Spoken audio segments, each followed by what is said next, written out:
अच्छाई तो जैसे दुनिया से खत्म ही हो चुकी है। मतलब आजकल अच्छे लोग ही नहीं रहे। ये बात तो सही बोल रहा है भाई। जो थोड़ी बहुत जो फीलिंग्स बची है ना, वो सिर्फ लड़कियों में ही है। बेटा वो दौर और था जब यस। मकान कच्चे मगर इंसान सच्चे हुआ करते थे।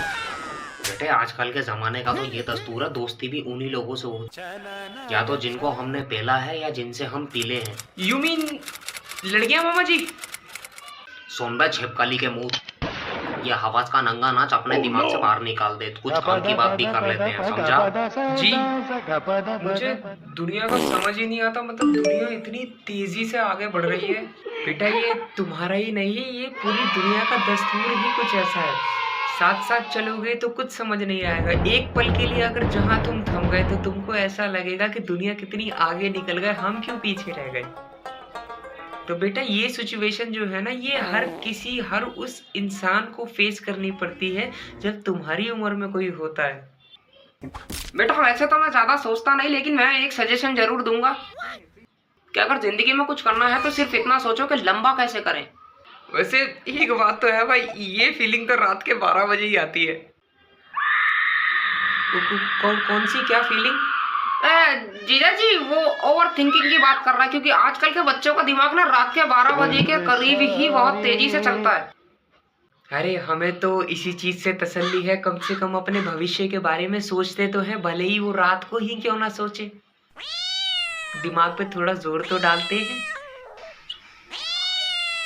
कभी कभी पुरानी बातों को याद करता हूँ तो मतलब बहुत मन ऐसा हो जाता है, मतलब बहुत वियर्ड सी फीलिंग आती है अंदर से। भांजे वैसे यहाँ से रेड लाइट कितना दूर है? ये रहा बगल में, ये खाली 375 मीटर बस। सुन बे मौकोड़े, अगर आपकी बार बीच में कूदा तो समझ लियो तेरा अंत निकट है।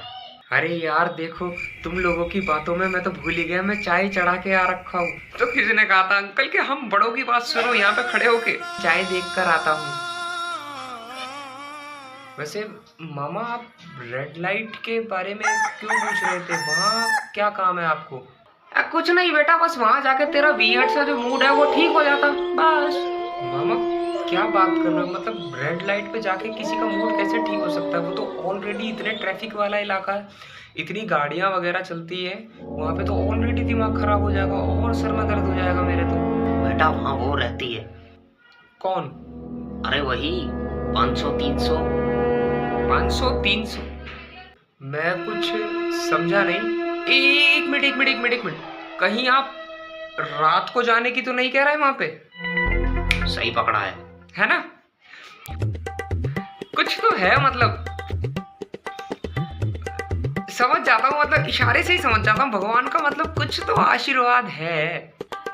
एक मिनट, तू क्या समझा जरा मेरे को भी तो समझा। अबे भाई और क्या, नाइट लाइफ, भिंडियों के साथ मिलेंगे, रातें रंगीन करेंगे, वेजिटेबल्स है भाई, खाने वाली भिंडी नहीं बजाने वाली भिंडी, समझ। बेटा तू सिर्फ इतना बता कि तू घर से बाहर निकलता भी है या नहीं?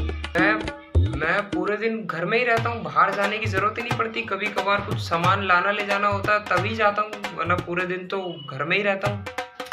अभी ये हाल है। एक मिनट, तू कौन सी भिंडी की बात कर रहा था बे? बेटा वो भिंडी की नहीं गंडी की बात कर रहा है, समझ। मतलब देख, मैं तुझे एक रूटीन वाइज से समझाता हूँ। तूने WWE में रैंडी ऑर्टन का नाम सुना है? देखा भी है फिर? हाँ, तो अब रैंडी ऑर्टन में से ऑर्टन हटा के औरत लगा दे। अब टाइटल बोल के देख क्या बना, रैंडी औरत। वो एग्जैक्टली वो पागल हो गया कि चल बे, मुझे ये नवाबी शौक नहीं है मामा कुछ भी।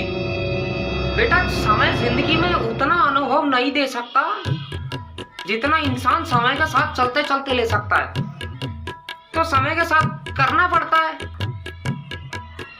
मामा जी वैसे एक डाउट है, अगर वहां पे इतनी सारी औरतें होंगी तो फिर वो किसी समय नाम के बंदे के साथ क्यों करेगा, है भाई? ए वैजंती, अबे तू ना चुप रहा कर, समझा। कोशिश करूंगा अपने आप को चुप रखने की। मैं भी।